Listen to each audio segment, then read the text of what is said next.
আমার দাদা পাট বেচে ইলিশ মাছ খাতে শখ জাগিছে, সে বাজারতে 8 দিন পাট বেচে ইলিশ মাছ কিনেছে একটা, কিনে বাড়ির দিক হাঁটতে হাঁটতে আসতেছে।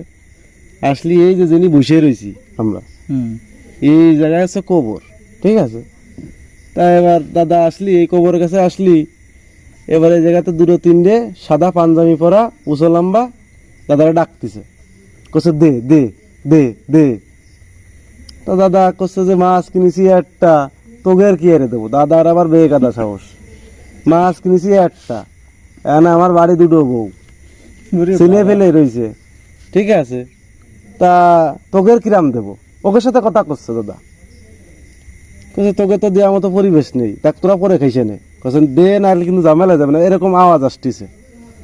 তাই জায়গা 2-3 সাদা পাঞ্জাবি পরা দাদার দিকে আগুই যাচ্ছে, তোরা যতই আসিস আমি কিন্তু দেবো না, তোকে 3 ফাঁসাই ফেলতে পারবা না, ঠিক আছে।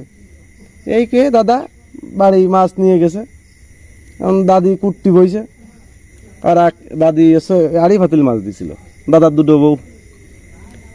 তাই এবার ওই মাছ কুটে 5 খান না 6 খান রইছে, ছোট ছোট রে কুটিছে। কুটলি দেই যে সে কাল্লা নেই, কাল্লা নেই মানে রান দিছে কাল্লা নেই, কারণ দাদা আবার কাল্লা খাই, ঠিক আছে। তা কোসা রে কাল্লা কেললি, কোসা কে কাল্লা তুমি নেওনি? কোসা কো না তো আমি নিয়ে নি তো কাল্লা। কই নাটক করতেছিস নেই যে কাল্লা নিস, কাল্লা দিইনি। কোসা না, কোসা কোনে মাছ করতেছিলি অমুক জায়গা। দাদা তখন বুঝতে পারিছে যে কোনো একটা ঝামেলা হয়েছে, খায়ে টায়ে দাদা আইছে যে তুই কাল্লা নিয়েই চলে আসলি, ঠিক আছে। তো ওনার এই জায়গার ওইরকম কোনো কিছু পাইনি, আবার বাড়ি ফিরে চলে গেছে এই খাই।